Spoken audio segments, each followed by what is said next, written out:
Wow, from the studio that brought you the Avengers comes Doctor Strange. And let me tell you, it is strange indeed, because this is the occult right in your face. Look at the all-seeing eye they put on the poster. That's not it. They openly call him the master of black magic. What is the definition of black magic? Well, it says magic involving the supposed invocation of evil spirits for evil purposes, because there are people that think there's white magic and black magic and that only black magic is used for evil. Well, this is the good guy. He's the master of black magic.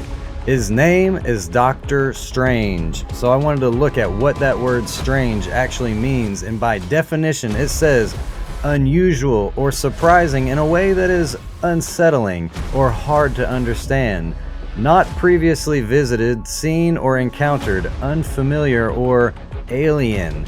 So the definition of this hero's name is strange, and that's exactly what happened with Lucifer when he was estranged. He was an alien in the presence of heaven, and he was cast out down to earth. He was surprising in an unsettling way and hard to understand. I just think that's an interesting connection there. But I'm not just making that connection for no reason. Look at the way this guy looks. This is the personification of the caricature of Satan. He's throwing up the horns, he's got the all-seeing eye on his chest, and it's called Strange Academy. This is teaching your children to be strange like Doctor Strange. This is not some conspiracy theory that when you put your index finger and your pinky up in the air that they call it the horns or the devil horns. Look, you can see it, and it's always associated with the occult. It's always associated with metal and all this death and inverted pentagrams and inverted crosses. All the black metal guys do it. They're not just doing it for no reason. Everything has meaning. Even a metal magazine called Metal Hammer said, "Horns up." Heavy metal was the fastest growing genre in 2018. They call it the horns. Anton LaVey will tell you straight from his mouth. He is the founder of the Church of Satan. Listen to his own words. This is the sign of the horns, a curse sign, the two fingers extended. This way, spread apart for sort of shotgun blast, you know? Now listen to Jack Black as he prays to Satan with all the celebrities at an MTV Music Awards. Who wants to pray to the devil with me? Who's in with me? Come on, hey, let me see those horns. Let me see those horns. Metal, metal, metal, metal. All right, now take the hand of the person next to you. Come on, Leighton. Dear Dark Lord Satan. It seems like Doctor Strange can't not do a satanic symbol with his hands. Look at this is the symbol for 666, thrown up by many celebrities, including the Beatles. And here you will see Doctor Strange throwing that up with both his hands as he cast a spell in the Spider-Man movie. Let's not change the parameters of this spell anymore while I'm casting Okay, I'm done. That's not the only time you'll see him doing that 666 hand sign either. It's in all kinds of pictures. Now, what does this picture remind you of? All I can see is the satanic Baphomet statue. He's throwing up his two-finger salute. Now look at this poster that shows Doctor Strange and the Scarlet Witch half and half, making up this androgynous image of the Baphomet. This is in your face, blatant occult. You cannot hide this stuff. You cannot make this stuff up. This is right here, obvious. Every single time you see Doctor Strange, his hands are in some kind of satanic hand sign salute. It's over and over and over. If you were going to make a comic book out of the devil, it would be Doctor Strange with his pitchfork on his chest and the big red popped collar and the goatee. This is the devil. He is throwing up the hand signs, he's casting spells, and he is the estranged one, the alien cast out of heaven. Look, Doctor Strange even has a counterfeit sanctuary called the Sanctum Sanctorum, and that is the Holy of Holies in the Jewish temple. This is not something we're just making up. Look, it says right here, "Now the vast occult powers that is mine, coils focused in my third eye. I shall need that eye for the sinister search which lies ahead." He is on a sinister search. He is in the occult. Now I know what must be done, and once again the mystic eye shall help me do it. It must go forth on a silent search till I find the one I seek. He seeks help from his all-seeing third eye to go about his occultic business here. And you can't get more blatant than this when he's levitating over an inverted pentagram and he says, If I am to be damned by these decisions, then let it be using all the resources at the disposal of the Sorcerer Supreme, for I am not a pawn, I am the Doctor, as he summons every demon he possibly can. Here he is surrounded by tarot cards. This is sorcery, this is witchcraft, and they don't even hide it. The new movie is called The Multiverse of Madness, and I wanted to see what this multiverse was, so I looked it up on the fandom, and it says, the multiverse is the aggregate of all dimensions and parallel realities in existence. Although dimensions are just portions of reality within a universe, there are also parallel universes that coexist with one another. The multiverse is believed to be explained by the eternal inflation system. However, the exact nature of its existence is largely unknown to its inhabitants.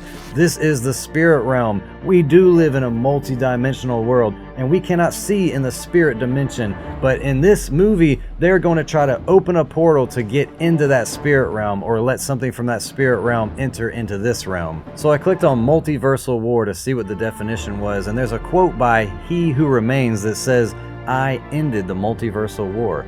To me, the multiversal war is going to be ended by Jesus Christ. And so I looked at that and I clicked on He Who Remains to see who he is. And I see a figure wearing a robe with glowing rays behind his head.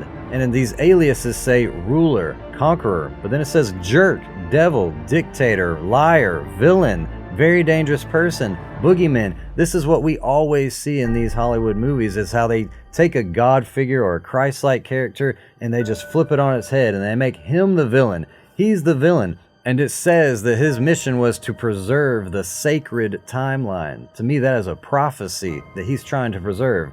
And as I dug into Doctor Strange, I seen this other villain called Uatu, and he's the Watcher. Uatu was said to be the most powerful being in the galaxy. Who does that make you think of? The Watchers were said capable of making their very errant wishes a reality, like miracles. Watchers can die by simply choosing to, yet are still capable of coming back to life by choosing not to be dead anymore. Jesus laid down his life and he raised it back up. This is a personification of Jesus Christ as the villain.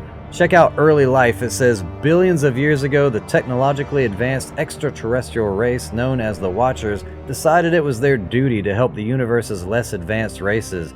In their first such experiment proposed by Icor, a delegation of 4 brought atomic energy knowledge to the planet. The Prosilicans accepted the gift but used it to develop nuclear weapons and engage in an auto-genocidal war. Ashamed of their actions, the Watchers vowed never again to interfere in the affairs of other races. Uatu tried to convince Icor, his father, that his deeds were noble despite the outcome, but the words fell on deaf ears.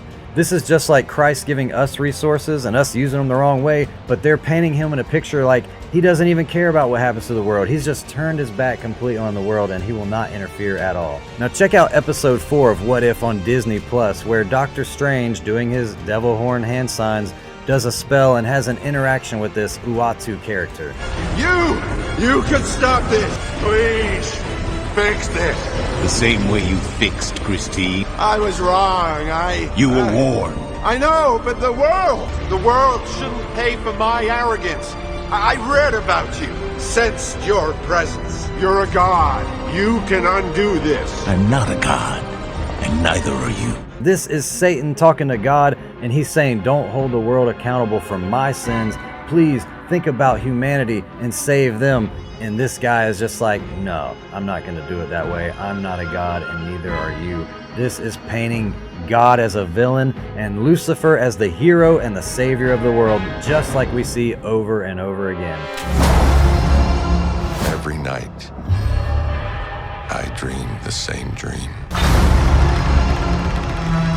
Then, the nightmare begins. I did what I had to do to protect our world. You opened the doorway between universes, and we don't know who or what will walk through it. Wanda, what do you know about the multiverse? He believed it was dangerous. He was right. Your desecration of reality will not go unpunished. We should tell him the truth. You break the rules. Look out! To become a hero.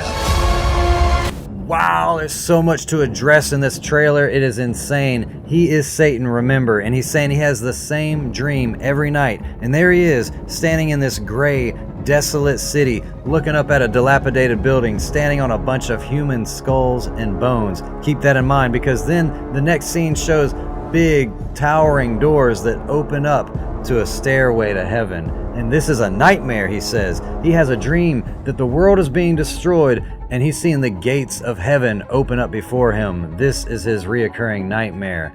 He says he's willing to do whatever it takes to save the world. But what's going to happen? Jesus is going to return, and the righteous are going to be caught up to meet him in the air, and the wicked are going to be destroyed by the brightness of his coming. So the world is going to be completely desolate at that point, and Satan is going to be bound for 1,000 years, as talked about in Revelation 20, 1-3. It says, "Then I saw an angel coming down from heaven, having the key to the bottomless pit, and a great chain in his hand. And he laid hold on the dragon, that serpent of old, who is the devil and Satan, and bound him for 1,000 years. And he cast him into the bottomless pit, and shut him up, and set a seal on him, so that he should deceive the nations no more, till the 1,000 years were finished. But after these things, he must be released for a little while." Look at this phrase, the bottomless pit. This is a translation into English, remember. But when you look at the Greek, the Strong's says it is the word abusos. And that word abusos is a parallel to the Hebrew words tohu and bohu, which mean formless or emptiness.